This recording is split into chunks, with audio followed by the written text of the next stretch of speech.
mendung sekali pada pagi hari ini, mendung-mendung. Ya, tadi kita mau berangkat sudah gerimis. Biasanya kalau gerimis-gerimis itu sedikit mematahkan semangat kita untuk berangkat ke gereja. Tapi puji Tuhan, karena cinta kasih Bapak Saudara dengan Tuhan Yesus dapat berangkat beribadah bersama-sama. Puji nama Tuhan. Saudara yang terkasih, kita mau belajar tentang lakukan dengan kesungguhan. Bacaan kita dari Galatia 6 ayat 1 sampai 16 tadi sudah bersama-sama kita baca. Bapak Ibu Saudara yang terkasih, ada sebuah cerita tentang tukang bangunan. Dia adalah tukang bangunan yang sudah senior, pengalamannya sangat banyak sekali. Dan dia mengikut kepada salah satu kontraktor, salah satu pengusaha yang hebat, dan dia menjadi orang kepercayaan. Namun di dalam perjalanan kehidupan, dia merasa capek dan lelah. Dia mulai mengalami sebuah hal-hal yang membosankan di dalam pekerjaannya. Dia mengalami sebuah tekanan di dalam kehidupannya. Sehingga saat dia pulang dari kerja, dia selalu marah-marah kepada anak istrinya. Karena pekerjaannya, karena kelelahannya, dia gampang marah. Sampai suatu ketika dia memutuskan untuk, aku mau resign. Aku mau keluar dari pekerjaanku. Aku sudah nggak sanggup lagi. Lalu dia datang kepada atasannya. Pak, saya mau resign. Aku capek. Oke, kalau kamu sudah mau resign. Tapi ada satu syarat yang harus kamu penuhi. Sebelum kamu keluar, kamu harus membuat satu proyek rumah. Dan kamu yang akan menggambar, kamu akan menyiapkan segala sesuatunya, materialnya dan sebagainya, itu saya kembalikan kepadamu. Terserah kamu mau apa. Oke. Singkat cerita, Bapak tukang bangunan itu, dia kerjakan proyek itu, dia kerjakan dengan cepat, dia kerjakan dengan setengah hati, karena yang ada di pikirannya, kudu dapat, kudu dan cepat selesai bekerja di situ. Lalu setelah beberapa minggu rumah ini selesai, karena dia kerjakan dengan sangat cepat. Lalu atasannya datang melihat, wah ini pekerjaannya. Ya Pak, saya sudah kerjakan dengan baik. Saya akan keluar. Pak, rumah ini untuk Bapak. Itu yang dikatakan oleh atasan. Tersentak dia dengan ya, rumah ini untuk Bapak karena rumah ini sebagai hadiah dari saya dari kerja keras Bapak. Dia berpikir, wah, aku mengerjakan rumah ini asal-asalan, materialnya asal-asalan, tak kerjakan dengan cepat, hasil kecil, aku bukan yang menyesal di dalam hatinya. Ibu bapak yang terkasih, inilah yang terjadi di dalam kehidupan kita sehari-hari. Seringkali kita tidak menyadari bahwa apa yang kita lakukan pada saat ini akan mempengaruhi untuk membangun kehidupan kita kelak. Apakah saat kita menjalani kehidupan kita awali sesuatunya dengan menggebu-gebu, dengan semangat, dengan penuh sukacita. Tapi saat mengalami sebuah perubahan dalam kehidupan, kita mulai merosot, kita mulai kendor, kita mulai merasa lulai dan mengerjakan segala sesuatunya dengan asal-asalan. Kita bisa bayangkan perasaan bapak tukang bangunan ini. Wah, ini rumah yang akan aku tempati, tapi aku bangun dengan asal-asalan. Tidak aku bangun seperti rumah-rumah yang dengan presisi, dengan akurasi yang baik. Betapa menyesalnya dia. Dan marilah kita juga melihat di dalam kehidupan kita untuk menjaga konsistensi kita memang tidak mudah, Bapak Saudara. Sekali lagi, mungkin di awal kita menggebu-gebu, kita bersemangat, tetapi saat mengalami sebuah tantangan di dalam kehidupan, kita mengalami sebuah kemunduran motivasi. Ya. Setiap orang dapat berada pada kondisi yang namanya demotivasi. Apa itu demotivasi? Demotivasi adalah kondisi ketika seseorang kehilangan semangat dan motivasi untuk melakukan sesuatu, baik dalam konteks pekerjaan, pendidikan, atau aktivitas sehari-hari, bahkan di dalam pelayanan. Kondisi seperti inilah sering kita hadapi. Kita kekurangan atau kehilangan semangat, kita kehilangan gairah hasrat untuk melakukan pekerjaan itu. Apakah kita pernah mengalami hal itu, saudara? Yang menjadi penyebab demotivasi bisa beragam. Saya mencatat faktor internal. Yang pertama, kelelahan fisik, lelah mentalnya atau emosionalnya, kurang pemahaman tentang nilai positif dari suatu kegiatan atau perasaan tidak mampu mencapai sebuah tujuan. Lalu ada juga tentang pengaruhnya, yaitu tentang lingkungan kerja yang tidak mendukung, beban kerja yang berlebihan, kurangnya apresiasi, dan juga tidak jelas tujuan hidupnya. Hanya faktor-faktor yang mempengaruhi yang namanya demotivasi, mengalami kelemahan motivasi, yang mulai tidak semangat lagi. Dan apa dampaknya, saudara? Dampaknya adalah dapat berdampak buruk terhadap seorang dan lingkungan di mana ia berada. Hal tersebut dapat menurunkan kualitas hidup seseorang, dan tentunya relasi dengan orang lain juga dapat berpengaruh. Saat kita bersama dengan orang-orang seperti ini, tentunya kita juga akan merasakan impartasinya, merasakan perasaannya. Aku yang suka ngomong kata rosol-rosol, tidak ada semangat, nular, saudara. Tapi berbeda kalau kita bersama orang-orang yang semangat bekerja. Kita akan terbawa dalam suasana itu dan kita akan semangat juga melihat orang-orang yang bersemangat. Nah, disinilah yang mau menjadi perhatian kita. Apakah saat kita melakukan segala sesuatu itu dengan sungguh-sungguh, atau saat ini Bapak Saudara sedang mengalami yang namanya demotivasi, baik di dalam pekerjaan Bapak Saudara ataupun di dalam pelayanan dimanapun Bapak Saudara berada. Terus itu yang menjadi pertanyaannya, bagaimana cara kita dapat melakukan segala sesuatu dengan kesungguhan secara konsisten, dan bagaimana kita tidak masuk di dalam demotivasi itu, dan biar kita tetap konsisten mengabarkan kabar sukacita bagi setiap orang yang kita jumpai. Yang pertama, kita harus membangun sebuah relasi.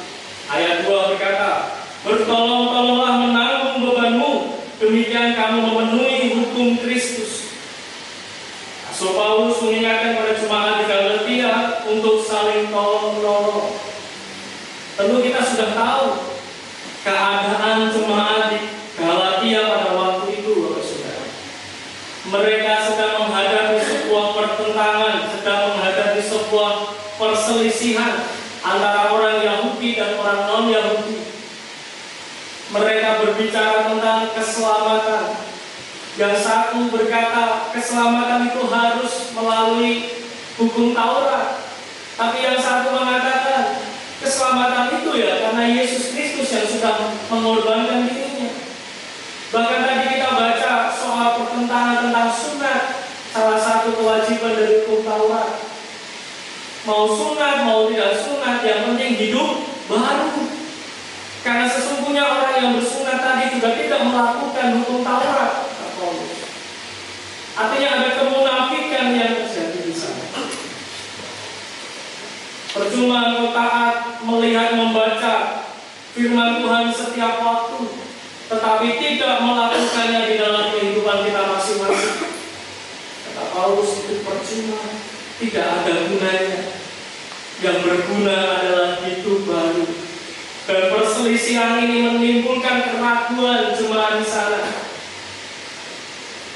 Di Galatia pasal yang pertama ayat yang mengatakan bahwa saat itu Paulus melihat sangat sedih. Aku sangat sedih melihat imanmu yang berubah, berbalik dari dia, dari Yesus, mendengarkan pengajaran-pengajaran yang tidak benar.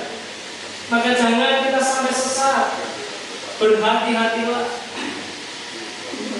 Dan saat jemaat mengalami sebuah kebingungan ini, saat mengalami sebuah masalah ini datang menghampirinya, mereka bingung, mereka mengalami yang namanya menurut semangat.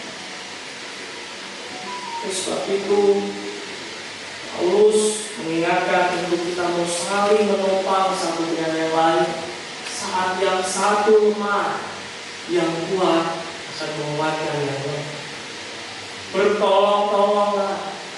Kita mau bersama-sama membangun relasi yang baik satu dengan yang lain, sehingga hal ini baik dapat kita terapkan di dalam kehidupan kita berjemaat.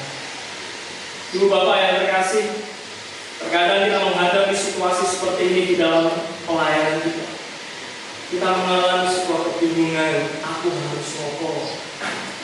Aku rasanya capek, aku lelah dengan segalanya. Aku harus memikirkan keluargaku, aku harus memikirkan pekerjaanku, belum lagi pelayanan di gereja yang begitu padatnya. Mana yang harus aku pilih? Mana yang harus aku korbankan? Saat kita mengalami patah semangat di sini, saat kita mengalami kebingungan saat ini, ada orang yang akan menolong kita. Ada support system yang akan menolong kita. Berceritalah kepada dia, sharinglah kepada dia, berbagilah kepada dia. Kalau kita tahu banyak cerita di sana, orang-orang yang mengakhiri hidupnya dengan tragis itu karena dia berusaha menghadapi masalah sendiri. Dia nggak punya teman, dia nggak punya relasi, dia nggak punya support system saat dia mengalami sebuah tekanan di dalam kehidupannya. Dan ini penting bagi kita untuk kita membangun sebuah relasi. Sama seperti yang dilakukan Tuhan Yesus saat memerintahkan murid-muridnya untuk pergi di dalam sebuah kota. Di dalam Lukas 10 ayat 1-2, mereka diminta untuk pergi berdua-dua.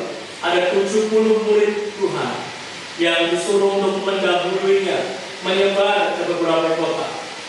Engkau berjalan berdua-dua, engkau pergi berdua-dua. Karena tuaian sudah banyak, pekerja sangat sedikit. Kita tahu orang yang mengabarkan firman Tuhan itu gak banyak, saudara. Orang yang terpanggil untuk melayani Tuhan itu gak banyak. Dan tuaian sudah banyak. Siapa yang harus kita utus? Oleh sebab itu mereka berdua-dua diutus Tuhan untuk saling menguatkan. Yang satu lemah, yang satu menguatkan. Yang satu lemah, dia menguatkan. Itulah gunanya kita saling bertolong-tolong, membangun sebuah relasi, berkolaborasi dengan baik antara satu dengan yang lain. Karena firman Tuhan mengatakan, saat kita mau melayani, engkau seperti domba di tengah-tengah serigala. Jadi hati-hati. Engkau adalah domba di tengah-tengah serigala. Kapanpun engkau bisa ditekan. Kalau tidak memproteksi, kalau tidak ada yang saling melindungi, jatuh lagi. Kita bisa membangun sebuah relasi baik di dalam maupun di luar. Ingat, Bapak Saudara tidak sendirian. Kita mau bersatu hati, kita mau bergandeng tangan bersama-sama di dalam sebuah pelayanan. Meskipun saya sendiri tidak tahu permasalahan yang Bapak Saudara hadapi saat ini, mungkin dari hari satu ke dua berbeda-beda. Tapi ingatlah, masih ada teman, masih ada kawan yang mau menemani. Kalau fans Liverpool berkata, "You don't walk alone." Kau tidak berjalan sendiri. Masih ada sekarang, masih ada kematian. Yang kedua, untuk mengatasi hal ini yang namanya demotivasi ini, kita mau fokus pada tujuan dan percaya pada pemeliharaan Tuhan atau yang dikenal dengan providential day, penyertaan Tuhan yang akan membawa kita untuk fokus kepada tujuan. Apa sih tujuan kita melayani? Melayani Tuhan. Melayani Tuhan. Apa sih tujuan? Ada nggak sih motivasi pelayanan yang buruk? Yang menginginkan prestis, yang menginginkan kedudukan, yang menginginkan sesuatu hal pribadi. Tapi mari kita mau lihat tujuan kita berpelayanan. Tujuan hidup kita itu apa? Kalau di dalam dunia kerja, aku kerja ini gopo. Mau tangguh senang-senang kok, apa tangguh mencukupi keluargaku. Mereka sudah menungguku di rumah, beras entek, gas entek. Aku bekerja bagi mereka. Kalau aku melayani itu tujuanku apa? Apa mau pengen dipandang hebat? Nah, kita mau melayani Tuhan dengan sungguh-sungguh, dengan kerinduan. Kita mau melihat hukum tabur Tuhan. Apa yang kita lakukan itu baik, maka baiklah hasil. Tetapi kalau motivasi kita di dalam pelayanan sudah tidak baik, hasil. Karena tadi di ayat 7b berkata, karena apa yang ditabur orang itu juga akan dituainya. Segala sesuatu pasti ada konsekuensinya. Rasul Paulus ingin menegaskan pada jemaat di Galatia tentang hukum tabur tuai. Karena benar yang dikatakan di ayat 5 dan sebab tiap-tiap orang akan memikul tanggungannya sendiri. Ibu Bapak ya, makasih jika kita mau menabur hal yang baik, baiklah buat hasilnya.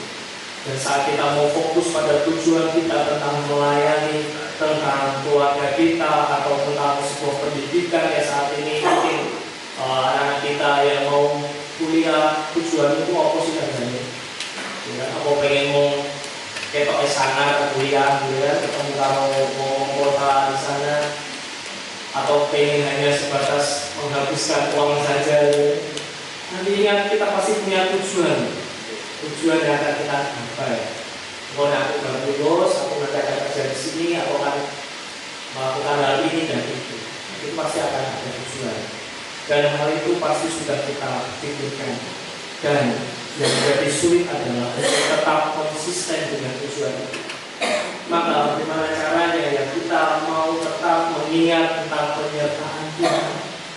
Saat murid-murid Tuhan Yesus diutus dua-dua, dia tidak diizinkan untuk membawa bekal, supaya apa? Supaya mereka tahu tentang penyertaan Tuhan. Mereka sadar bahwa hidupnya itu di dalam penyertaan Tuhan.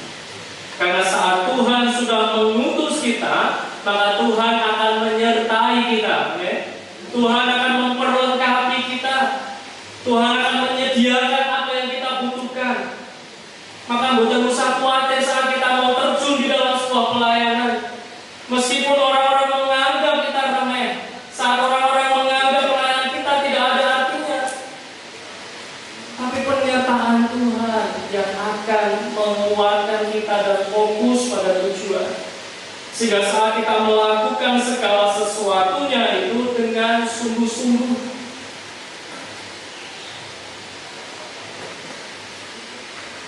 Mari kita melihat dalam kehidupan kita masing-masing. Tujuan hidup kita ini apa sih? Aku takut saat aku menghadapi tantangan cobaan di dalam kehidupan dan melupakan providentia dari penyertaan Tuhan. Bahwasanya Tuhan begitu mengasihi kita saat Dia mau mengutus kita dimanapun kita berada, maka Tuhan yang akan memperlengkapi kita. Apapun permasalahan kita, apapun yang menjadi pergumulan kita, Tuhan lebih mengenal kita. Seperti kenyataan Tuhan yang digambarkan pada Yesaya 66 ayat 10 sampai 14. Tuhan akan mengalirkan damai sejahtera kepada umatnya. Ia akan memberikan perlindungan, kecukupan, kenyamanan seperti seorang ibu yang menyusui anaknya. Tuhan juga akan menyegarkan mereka seperti rumput yang tumbuh segar. Itulah pernyataan Tuhan. Sehingga saat kita mengalami yang namanya demotivasi, saat kita mengalami sebuah permasalahan yang menghantam hidup kita dan membuat kita patah semangat, kita ingat ada orang lain yang akan menguatkan kita. Ada support system, entah itu istri, anak, termasuk pelayan, sahabat, keluarga kita menjadi semangat. Katakan apa yang menjadi kata hidupmu. Ojo dendam dhewe, sampaikan bepom. Dan juga ingat, fokus akan tujuan kita, bahwa Tuhan juga akan menyertai kita. Tuhan akan memperlengkapi kita, sehingga kita mampu melakukan segala sesuatu dengan sungguh-sungguh. Betapa menyesalnya tukang bangunan tadi yang mengerjakan rumahnya sendiri dengan asal-asalan. Mungkin dia akan berpikir, nek ngerti iki omahku, yo tak gawe sing apik, sing bakoh, sing aku nyaman berada di sana. Begitu juga dengan kehidupan kita. Ingat, Tuhan selalu menyertai kita. Dan di dalam ayat 9 Paulus berkata, karena apabila sudah datang waktunya, kita akan menuai jika tidak menjadi lemah. Amin. Tuhan Yesus memberkati.